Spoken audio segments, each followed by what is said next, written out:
Welcome back. खुदावंद यसुल मसीह के अजीम जलाली और मुबारक नाम में प्रेज द लॉर्ड प्रोग्राम के साथ आशिक भट्टी आपकी खिदमत में हाज़िर है। जैसा कि आप लोग जानते हैं कि नौजवान बेटे और बेटियों के लिए ये प्रोग्राम ऑर्गेनाइज किया गया कि जिस तरह से नौजवान बेटे और बेटियां खुदा की खिदमत में राग़िब हों और ज़्यादा से ज़्यादा अपने टाइम को स्पेंड करें। प्रस्तश के वाले से जिस तरह से लोगों को रूह की बातें सिखाई जाती हैं। आज प्रिंस ऑफ पीस टीवी के हेड ऑफिस में हमारे साथ बहुत ही मोहतबर शख्सियत जो कि प्रिंस ऑफ पीस टीवी के चेयरमैन पास्टर प्रोफेसर पादरी अल्ताफ़ अज़मी साहब मौजूद है। जी पास्टर साहब, हम आपको बहुत वेलकम करते हैं और मेरे लिए बड़ी इज़्ज़त और ऑनर की बात है कि आप मेरे लिए और इस प्रोग्राम के लिए वक्त निकालते हैं ताकि आपकी बातों से और खुदा के कलाम की बातों से लोग मुस्तफ़ीद हो सके। आज खुदा के कलाम के तवस्सुत से हम पादरी साहब से सीखेंगे कि नौजवान बेटे और बेटियाँ किस तरह से खुदा के कलाम की तरफ राग़िब हो सकते हैं। जी पास्टर साहब, आइए कलाम खुदा में से अपनी हिदायत और रहनुमाई के लिए हम देखें अहद जदीद में से नया अहदनामा में से माल की किताब उसका 16वां बाब और 23वीं आयत से लेकर 26वीं आयत तक पाक कलाम में यूँ लिखा है, और बहुत से बैंत लगवा कर उन्हें कैद खाना में डाला और दरोगा को ताकीद की कि बड़ी होशियारी से उनकी निगहबानी करे। उसने ऐसा हुक्म पाकर उन्हें अंदर के कैद खाना में डाल दिया और उनके पाँव काठ में ठोंक दिए। आधी रात के करीब पौलुस और सलास दुआ कर रहे और खुदा की हम्द के गीत गा रहे थे और कैदी सुन रहे थे कि यकायक बड़ा भूचाल आया और यहाँ तक कि कैद खाना की नेव हिल गई और उसी दम सब दरवाजे खुल गए और सब की बेड़ियाँ खुल पड़ी। पाक कलाम के पढ़े और सुने जाने पर खुदावंद की खास बरकत हो, खुदावंद का नहायत शुक्र हो। मेरे चीज़ों ज़रा 25वीं आयत को दोबारा से देखें। लिखा है, आधी रात के करीब पौलुस और सैलास पौलुस और सैलास क्या कर रहे थे? दुआ कर रहे थे और खुदा की हम्द के गीत गा रहे थे। और तीसरी बात यहाँ पे लिखी है कि कैदी सुन रहे थे। इसके बाद लिखा है कि भूचाल आ गया। तो आज भाई सोना आपका जो ज़बरदस्त प्रोग्राम है प्रेज द लॉर्ड, खुदावंद की हम्द करो जी। आज नाजरीन और खुसूसन जैसे भाई सोना ने शुरू में कहा, नौजवान बेटों बेटियों से और खुसूसन उनसे जो परस्तार हैं, रूह और सच्चाई से खुदावंद की इबादत परस्तश और शुक्रगुजारी करना चाहते हैं, उनके लिए बड़ा ज़बरदस्त कलाम में से मैसेज ये है कि प्रस्तश भाई सोना कलाम मुकद्दस के मुताबिक महज ऊपरी सतह से एक गाना या एक बजाना नहीं है जी, एक राग और रंग का नाम नहीं है जी, बल्कि खुदा के कलाम के मुताबिक प्रस्तश जो है ये एक फतहमंदी का रास्ता है और राज है जी। बिल्कुल ऐसे ही, ये आज़ादी, रिहाई, खुशी और शादमानी का गीत है मेरे जी। बिल्कुल हम कलाम खुदा में से यहाँ पे पढ़ते हैं, देखें कि जो लोग इस भेद से वाकिफ थे कि प्रस्तश जो है वो एक भेद है, एक जोर है, एक कुव्वत है, रिहाई का, शादमानी का नाम है। खुदा का कलाम में मेरे अज़ीज़ों बयान करता है, हम रसूल आज़म पौलुस रसूल और उनके दोस्त जो सैलास हैं उनके साथ उनके बारे में पढ़ते हैं। जब गालबन वो फिलिपी के इलाका में तो भाई सोना तो जब उन्होंने खिदमत का काम शुरू किया तो लोगों ने देखा कि लोग धड़ाधड़ हल्का मसीहियत में दाखिल हो रहे हैं, तो लोग बड़े परेशान हो गए। यहाँ पर लिखा हुआ है कि वो लोग जो जादूगरी का काम करते थे गैबीन औरत के तलक से, तो कलाम बयान करता है कि वो जो गैबीन औरत थी उसके अंदर जो बदरू थी, बुरी रूह थी, और वो रोज़ाना जो इनके पीछे चलाती रहती थी और एक दिन खुदा के खादम ने झिड़क दिया, निकल गई। उनके मालिकों ने देखा कि उनकी तो कमाई की उम्मीद जाती रही है। उन्होंने लोगों को इकट्ठा किया और इनके खिलाफ बड़ा हल्ला बोल दिया। नतीजतन खुदा का कलाम बयान करता उन्हें गिरफ्तार कर लिया गया और वहां से आगे ये बात आती है कि कैद खाना के अंदर उन्हें डाल दिया गया, बहुत सारे बैंत लगाए गए। खुदा का कलाम बयान करता कि उनके पाँव जो थे वो काठ में ठोंक दिए गए जी। बेड़ियां हाथों में डाली हैं ताकि हाथों को हरकत ना दे सके, पाँव जो है वो काठ के अंदर ठोंके हुए हैं ताकि वो भाग ना जाए। लेकिन मेरे चीज़ों खुदा का कलाम ये बयान करता है, इंसान खुदा के लोगों को, बेटों बेटियों को, परस्तारों को जिस्मानी तौर पर कैद कर सकते हैं, लेकिन उनकी रूह को कैद नहीं किया जा सकता। खुदा के कलाम को कैद नहीं किया जा सकता, प्रस्तुश को कैद नहीं किया जा सकता। खुदा का कलाम बयान करता वो जेल के अंदर थे। कितनी खूबसूरत बात लिखी है। आधी रात के करीब पौलुस और सलास क्या कर रहे थे? दुआ कर रहे थे। और आगे क्या लिखा? खुदा की हम्द के गीत गा रहे थे, प्रेज द लॉर्ड, खुदा की तारीफ कर रहे थे, परस्तश कर रहे थे, शुक्रगुजारी कर रहे थे मेरे अज़ीज़ों। और खुदा का का कलाम बयान करता है, यहाँ पर कैदी सुन रहे थे।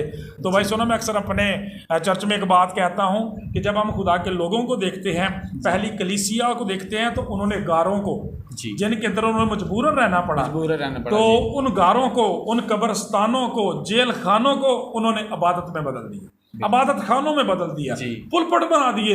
लोगों ने वहां से भी खुदा का कलाम सुना, प्रस्तश सुनी, और खुदा का कलाम कहता है यहाँ पर भी कैदी सुन रहे थे।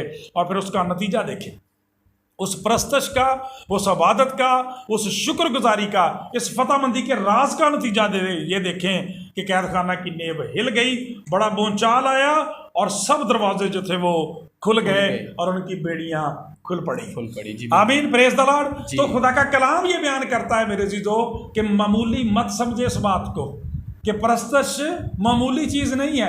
आपको भाई सुना, अभी जो लोग रूह और सच्चाई से खुदा की प्रस्तश करते हैं, आपने चूंकि नौजवानों का जिक्र किया तो बड़ी माजरत के साथ कहता हूँ कि बहुत सारे लोग जो हैं आज देखा देखी, कोई खिदमत का बोझ नहीं, कोई खिदमत का तोड़ा नहीं, कोई उनकी तरबियत नहीं, किसी से सीखा नहीं, और प्रस्तश करना शुरू कर देते हैं सिर्फ पैसे के लिए, अपनी जाती शोहरत के लिए। दिल में कोई बोझ नहीं, कोई खिदमत नहीं है, लेकिन लिहाजा उनकी ना तो वो प्रस्तश किसी का। बहुत सारे भाई सुना, मैंने अपने एक्सपीरियंस में ये बात देखी है कि जगह पे कलाम सुनवाने का मौका मिला तो परस्तार आते प्रस्तश करते हैं, जब कलाम की बारी होती है निकल जाते हैं और बाहर जाके सिगरेट नोशी कर रहे हैं। जो असल में सुनने के लिए बात होती है वो सुनते नहीं है, वो सुनते नहीं है।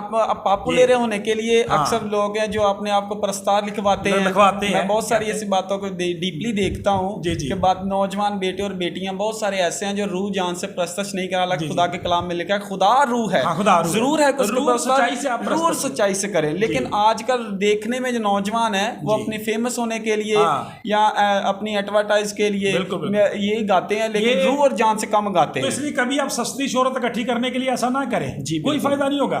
जब परस्तार रूह और सच्चाई से नहीं गाते, वहां पे कोई मौजूदात नहीं होते जी, कोई शिफा का काम नहीं होता।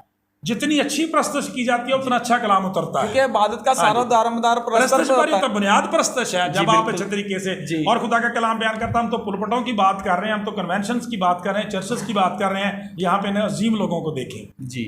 और फिर भाई सुना, यहाँ पे एक मजेदार की बात देखें, यहाँ पे कोई साज नहीं बजाए जा रहे जी, बिल्कुल ऐसे ही है। वो खुदा की हमद कर रहे हैं, तारीफ कर रहे हैं दिल से, रूह और सच्चाई से जी, और मौजज़ात वकूफ़ पज़ीर होना शुरू हो गया। उन्होंने खुदा को रूह से पुकारा, तो खुदा ने उन्हें, और देखिए कैसा आया, खुदा के कलाम में लिखा है कि मौजज़ा हुआ, बोंचाल आया, कैद खाना की नींव हिल गई और सीधा सब दरवाजे खुल गए, उनकी बेड़ियां जो हैं वो खुल पड़ी हैं मेरे चीज़ों।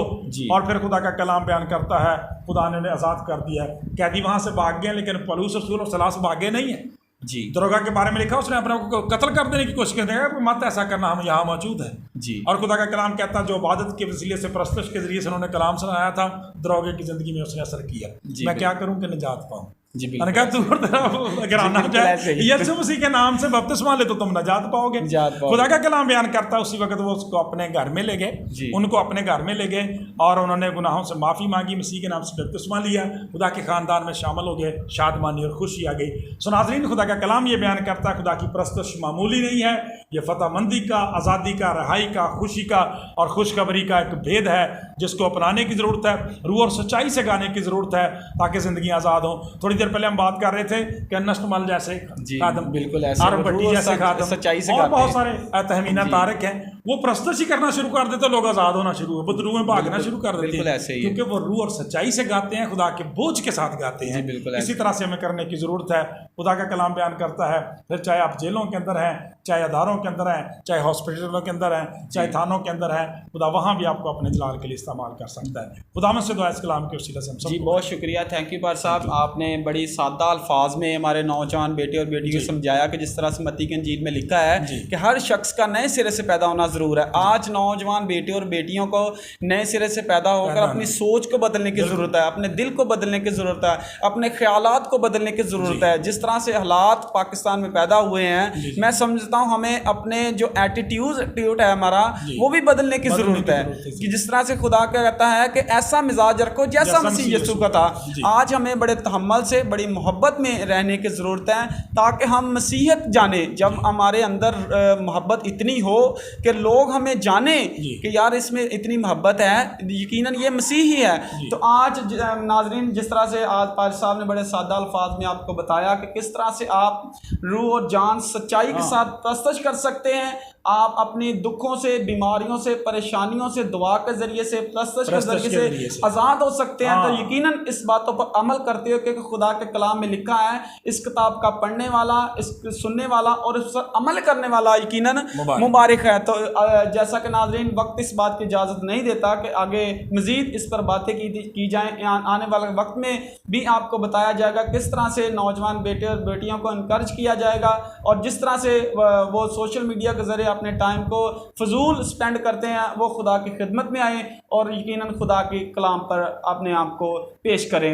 God bless Prince of peace TV, God bless Pakistan, God bless all of you. Pakistan जिंदाबाद।